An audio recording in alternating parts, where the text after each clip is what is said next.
สบายดีจ้าพี่น้องทุกคนอากาศมันร้อนแห้งเด้อพี่น้องเด้อเฮาก็เลยอยู่ในพี่น้องแล้วก็ร้อนแห้งก็ออกไปข้างนอกป้าตัวเพื่อผดเพื่อสัตว์เมื่อครีมเฮาทาครีมกันแดดก็บ่อยู่พี่น้องเอ้ย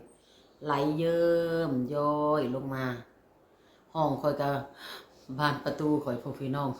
แอร์ออกข่อยเลยเอาสำลีอุดไว้ข่อยสิซื้ออันนั้นยิงมายิงให้มันอยู่ไว้เพราะว่าแอร์มันออกหลายช่องอยู่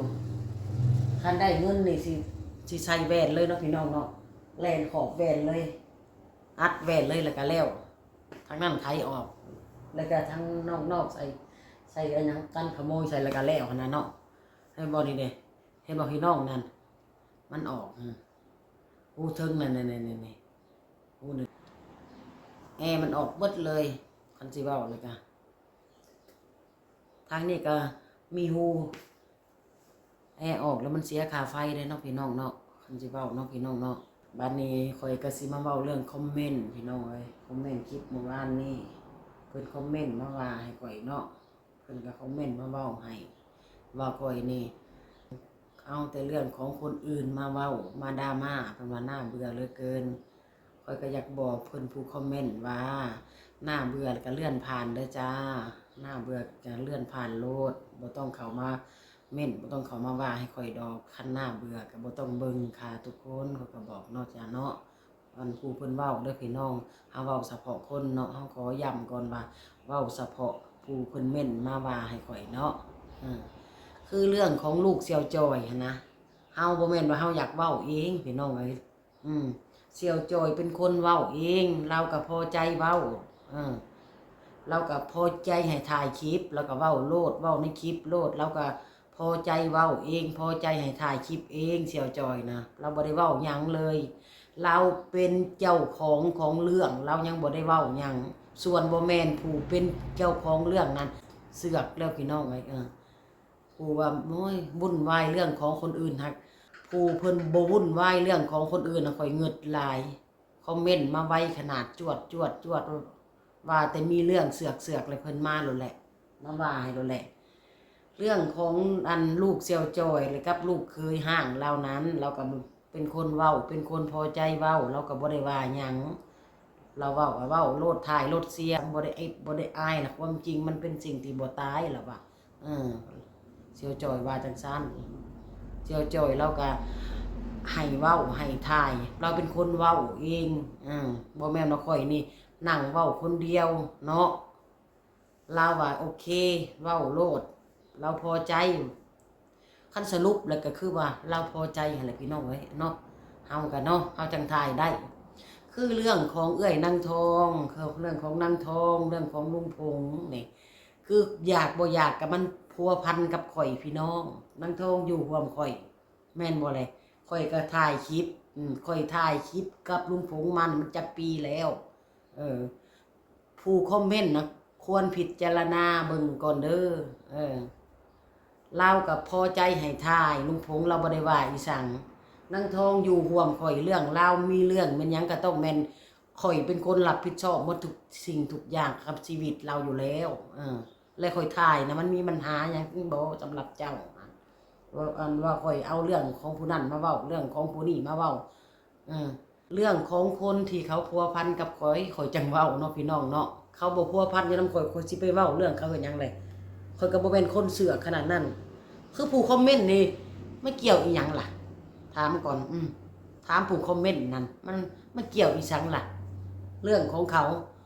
เจ้ามาเกี่ยวอีหยังผู้เจ้าคอมเมนต์นะข่อยอยากรู้จักอยู่ว่าเกี่ยวอีหยังเรื่องของเขานั่นบ่อยากเบิ่งบ่อยากพังกับเรื่องเลื่อนผ่านไปตีแหละคือว่าชอบแท้ๆเรื่องของผู้นั่นเรื่องของผู้นี่นะชอบเสือกชอบสารแหน่อยู่บ่แม่นบ่ว่าแต่มีเรื่องเขียนหัวข้อว่ามีเรื่องนี่เห็นโลดอีเมลของเจ้านั่นผู้ชอบเสือกสารแหน่นะพี่น้องเลยปุ๊บปั๊บโลดแหละเพิ่นอยากฮู้จักโลดแหละว่าสิซะข่อยเหลือเกินอยากหายบัดถ้าเว้านั่นเว้านี่ฝันว่าอย่าไปพูดเรื่องของคนอื่นเอานางทองอยู่ห่วมข่อยชีวิตครอบครัวเราก็อยู่ห่วมข่อยเป็นหยังข่อยสิเว้าออกมาบ่ได้ เอื้อยนางทองเราก็บ่ได้อันว่าหยังเราก็ฮู้ว่าข่อยถ่ายคลิปเรายังบ่ได้เว้าอีหยังเราแฮงเว้าว่าโดยอีแม่เอ้ยโดยเด้อใจเด้อแม่ที่ดูแลอันน้องเฮาแทนเฮาก็นี่แหละอันหยังคือแม่เห็นนี่แหละเพิ่นว่าเพิ่นก็ขอบใจข่อยเราบ่ได้เว้าอีหยังใดพี่น้องเอ้ยมีแต่ผู้คอมเมนต์เพิ่นบ่เกี่ยวหั่นเพิ่นคอมเมนต์มาว่าพี่น้องเอ้ยข่อยเงิดเพิ่นคอมเมนต์มาเพื่ออีสังล่ะเรื่องของคนอื่นอันนี้ก็ผู้คอมเมนต์นะก็บ่ได้แม่นญาติเขาล่ะว่าอันนี้ก็เรื่องของคนอื่นบ่ต้องมาอยากฮู้จักเรื่องของเราซั่นคันแก้วบ่เสือกนั่นเรื่องของลุงพงกับลูกกับเต้าเราเรื่องครอบครัวเฮือนชานเราเอ้ยนางทองเราก็บ่ได้ว่าอีสังให้ข่อยได้พี่น้องเราก็ฮู้จักว่าข่อยเป็นคนหยังข่อยเฮ็ดหยังนางทองอยู่ห่วมข่อยเฮ็ดเวียกหยังพวกข่อยถ่ายคลิปลง YouTube พวกข่อยเอาเว้าลงไปได้พี่น้องเพราะว่าเฮาสิ้นเลยนะเฮาสิ้นเคยกับการที่ว่าเฮามีเรื่องราวบ่หยังก็อย่าเนาะเฮาต้องได้ถ่ายคลิปแล้วเฮาก็รู้สึกว่าเฮาได้เว้าออกไปเฮาได้เว้าได้ระบายออกไปอยู่ในสิ่งในหัวใจเฮาเลยว่าสิซะพี่น้องคือนางทองเนี่ยเรามาอยู่ร่วมข่อยพ่อเราก็มาแต่ขอแต่ยังข่อยก็ทุกอย่างบัดข่อยบ่ถ่ายคลิปนะแห้งหลายกว่านั้นเรามาขอข่อยนั่นพี่น้องเอ้ยข่อยบ่ถ่ายคลิปนะแห้งหลายลืนนั้นเรามาขอข่อย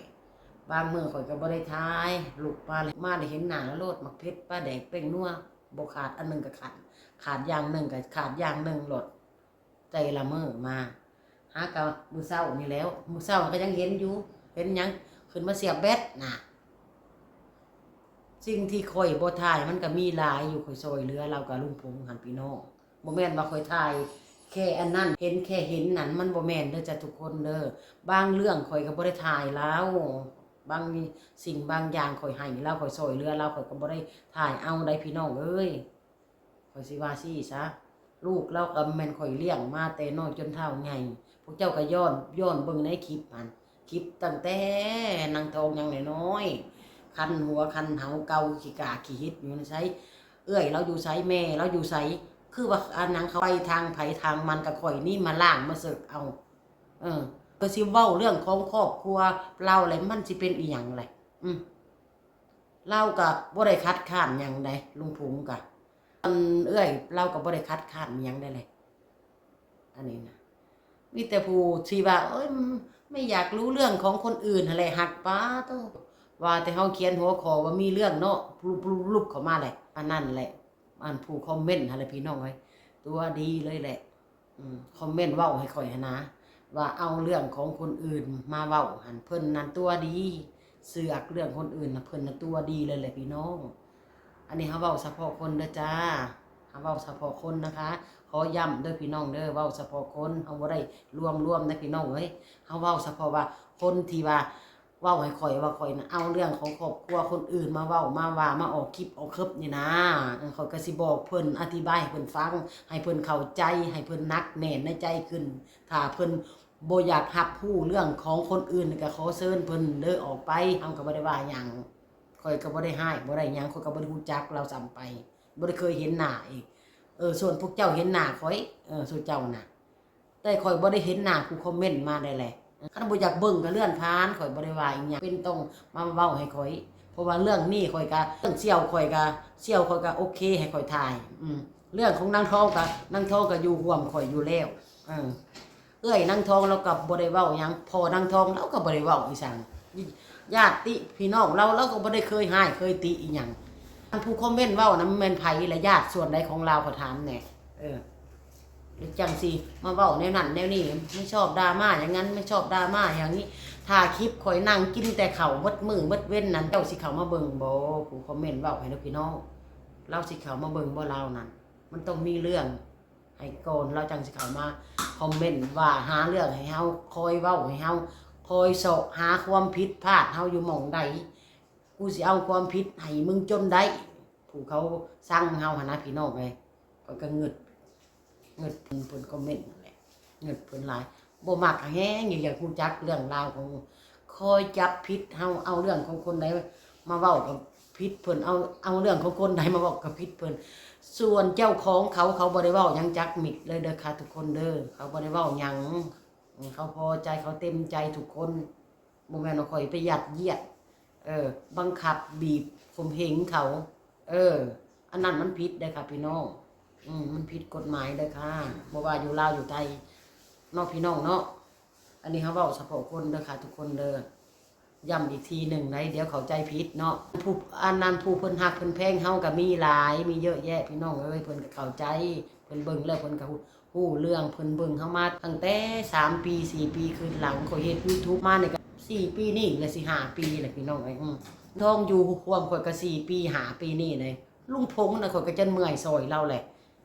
ข่อยก็เห็นหมดเรือนชานครอบครัวทุกสิ่งทุกอย่างของเราข่อยก็รับรู้หมดทุกอย่างเลยจ้ะคือเบิ่งในคลิปข่อยนั่นแหละมันก็มีอยู่คลิปให้เบิ่งกะบ่แม่นข่อยสิไปบีบบังคับเขาว่าข่อยต้องได้ถ่ายคลิปเจ้านั่นแนวนี้บีบบังคับให้ข่มเหงเอาใดพี่น้องนั่นใดข่อยเลยเมื่อยอยู่น้ำเพิ่นเข้าใจแล้วบ่บัดนี้ฮะคลิปดราม่าเรื่องของคนอื่นกับหมู่พอใจเฮาเว้าเฮาจังเว้าพี่น้องเอ้ยข่อยนี่แหละเสียจอยก็มีหยังแล้วก็เว้าเราบ่แม่นสิว่าเก็บไว้อยู่ในใจเราเป็นคนเว้าเองถ่ายรถเสียวแล้วก็เว้าเองคือเราสิขายเฮือนขายซ่านเราก็บอกข่อยไปถ่ายแม่ขายเฮือนขายซ่านเราสิเมื่ออยู่เวียงจันทน์แล้วเราบ่อยากอยู่ไชโนแล้วเราสิเมื่อซื้อดินอยู่พุ่นนะ40ดินอยู่พุ่นนั้น45 ล้านหนึ่งดินจัดสรรขายนะพี่น้องดิน45 ล้านแล้วเราสิขายอยู่นี่เราสิขายเฮือนทั้งดินทั้งเฮือนพร้อมนะ200,000แล้วเราก็สิมาซื้อดินแล้วไว้อะไรก็สิซื้อเสาเฮือนเสาซานเฮ็ดอยู่เลยเข้าพื้นเข้าไฟเข้าน้ำเข้าน้ำเข้าในพี่น้องเราก็เราก็เสร็จถามผู้คนเฮ็ดเฮือนให้ละใดเรื่องของเรื่องเราเว้าสุข่อยพังเด้ออันนี้เด้อเราเว้าว่าเราเคยคุยอยู่นำลาวแล้วว่าเอ้ยเฮาอยากขายเฮือนเฮาอยากไปใช้ชีวิตอยู่พุ่นว่าอยู่เวียงจันทน์ไผโทรมาโอ้ยมีสายเข้าเด้อพี่น้องเด้อขอโทษขออภัยนำก่อนเด้อเดี๋ยวจังสิโทรหาเขาดอกเขามีเวียกสิเว้าเด้อเบิ่งโอเคเด้อพี่น้องเดี๋ยวเฮามาต่อกันเนาะพี่น้องเนาะเอาวังใดนี่พี่น้องให้มีสายเข้าเนาะเลยมาเว้ากันใหม่อีกทีหนึ่งเนาะค่ะทุกคนเนาะเว้าต่อกันเลยเนาะบัดนี้มีสายเข้ามีคนโทรมาเพิ่นอันนั้นมาปรึกษาข่อยมาปรึกษาเรื่องเฮ็ดใบดินใบดอนนี่แหละเพิ่นแจ้งข่อยแล่นใบดินใบดอนให้เพิ่นว่าก็โอเคให้เพิ่นถ่ายเอกสารมาให้เบิ่งโลดเขาว่ามันมีหยังแน่ถ่ายเอกสารเฮาเป็นนายหน้าเด้บางนั้นเนาะข่อยก็ได้แล่นใบตาดินแน่แล่นเอกสารหลายอย่างอยู่บ่เฮ็ดให้เพิ่นนะพี่น้องเพิ่นเลยโทรมาปรึกษาเรื่องราคามันซำใดนะโทรเว้ากันจังไดเนี่ยมาเว้ากันอีกทีนึงบัดนี้คือข่อยว่าแน่เนาะผู้เพิ่นคอมเมนต์นั่นบ่แม่นเรื่องของเพิ่นเองเลยเพิ่นคือคอมเมนต์ซะเอามันบ่แม่นเรื่องของเจ้าเขามาคอมเมนต์เฮ็ดหยังเว้านั่นเว้านี่เฮ็ดหยังล่ะไปถามแน่แล้วมันเกี่ยวหยังกับเจ้าผู้คอมเมนต์บ่แม่นเรื่องของเจ้าเลยบ่ได้เกี่ยวกับเจ้าเด้อจ้าให้เข้าใจคักๆผู้เจ้าของเรื่องเขาพอใจให้ข่อยถ่ายหมดทุกฝ่ายเด้อจ้าทุกคนเด้อบ่แม่นว่าเขาสิข่อยสิบีบบังคับเขานะคะจะบอกให้เขาพอใจคนเลยคือเรื่องของลุงพงษ์มั่งทองนี่อยากบ่อยากก็มันขึ้นอยู่กับข่อยอยู่แล้วลุงพงษ์เราก็คันขาดเคินอีหยังมาเราก็บ่ได้ไปทางอื่นเราเป็นเจ็บเป็นไก่ก็ข่อยเบิ่งแยงดูแลเราคือเก่าหายุกหายาให้เรากินซื้อยาให้เรากินเราบ่มีข้าวก็เราก็แล่นมาเฮือนข่อยเราบ่มีเงินเราก็แล่นมาเฮือนข่อยเราบ่มีเพชรเราก็แล่นมาเฮือนข่อยบ่มีปลาแดกก็แล่นมาเฮือนข่อยผมของน้องพรยาวๆนะผมของทพรนะข่อยก็ให้ผัวข่อยไปตัดให้หั่นเดือดร้อนไว้ขนาดหัวเขาก็ยังเดือดร้อนเฮือนข่อยคือเก่าเขาก็บ่ได้ว่าหยังโดเขากับอันผู้เบิ่งคอมเมนต์มาน่ะพี่น้องเอ้ยเพิ่นเพิ่นเดือดร้อนแทนเพิ่นออกฮ้อนแทนหั่นนะทุกคนแม่นชาติเนาะข่อยว่าเนาะบ่อยากวุ่นวายเรื่องของคนอื่นเลยก็อย่าบ่ต้องคอมเมนต์มาแล้วก็บ่เบิ่งเรื่องของไผคลิปใดเขาก็ต้องมีเรื่องเว้าซ่องใหญ่ๆเขาแฮงเอาไปถ่ายตั้งแต่ชีวิตของคนอื่นถามแน่มีซ่องใหญ่ๆอยู่ในเซโนนี่ก็หลายซ่องเลยพี่น้องเข เขาบ่ได้ถ่ายชีวิตครอบครัวเขากินข้าวกินน้ำเขาก็ไปถ่ายแต่เรื่องคนอื่นคนอื่นถูกคนอื่นยากเขาก็ไปถ่ายนั่นเขาบ่ได้ถ่ายครอบครัวเขาเลยคือบ่ไปเว้าซะข่อยถ่ายเอ๊ะอ้ามยังก็ผิดเอ๊ะอ้ามยังก็คอยผิดจับผิดข่อยตลอดหนาทุกคนข่อยสิว่าซี่ซะหลายๆช่องเขาก็ถ่ายชีวิตของคนอื่นมาก็หลายช่องพี่น้องเอ้ยข่อยก็ถ่ายครอบครัวข่อยนำแหละอันนี้นี่นางทองเราอยู่ร่วมข่อยได้ครอบครัวเรานะก็ซ้ำมาอยู่ร่วมข่อยเลยสิจ๊ะนางทองเราขึ้นกับครอบครัวข่อยนางทองนะแล้วมันก็ซ้ำว่าเรื่องของมันก็ซ้ำมาพัวพันกันกับครอบครัวข่อยเรื่องของเรากะแม่นบ่แหละเราโอนเงินมากับต้องผ่านทางข่อยเฮ็ดหยังก็ต้องผ่านข่อยคักแน่เราก็ได้เว้าคักแน่อยู่บ่แม่นว่าข่อยสิหาวได้หาวเว้าเด้อทุกคนเด้อเรื่องนี้นั่นผู้คอมเมนต์นะเข้าใจคักแล้วบ่ข่อยเลยเจ็บเส้นน้ำเพิ่นคอมเมนต์ว่าข่อยมีแต่ว่านั่นว่านี่ไปเบิ่งแหกตาเบิ่งแน่ช่องอื่นนั่นไปแหกตาเบิ่งแน่เอาแต่เรื่องชีวิตของคนอื่นมาถ่ายนั่นบ่เห็นบ่น่ะไปแหกตาเบิ่งแน่ซุมาว่าให้แต่ข่อยหลายแหกตาเบิ่งเปิดตาให้มันกว้างเปิดใจให้มันกว้างอย่าขับแคบใส่แต่เฮาหลายอย่าโพดหลายเนาะเบิ่งก็เบิ่งไปซะนี่แหละคือเรื่องใส่เสื้อผ้าแขนยาวแขนยาวเฮาบ่ได้ให้เพิ่นดอกพี่น้องเพิ่นถามเพิ่นคาใจเฮาจมว่าฮ้อนหักคือนุ่งเสื้อแขนยาวกันหนาวเพิ่นเว้าเนาะอันนี้เฮาก็บ่ได้ให้เฮาก็เว้าให้เพิ่นฟังว่าต้องนุ่งเสื้อแขนยาวเฮาฮ้อนกะเพราะว่าแดดนี่มันสิเผาผิวเฮานะพี่น้องคันเฮานุ่งใส่ไปปุ๊บเลยเหือเฮาออกเลยมันสิเฮ็ดเฮาเย็นพี่น้องมันก็สิบ่แห้งบ่ฮ้อนมันมีเหือเฮาซับไปอยู่เด้พี่น้องเรื่องของเรื่องนั่นแต่เบิ่งว่าคนนั้นใดเพิ่นคอมเมนต์มาว่าเฮามันถูกบ่เพิ่นคอมเมนต์มาเฮามันถูกมันผิดบ่หรือว่าเพิ่นคอยจับผิดยัดเยียดความผิดให้แต่เฮาหั่นนะ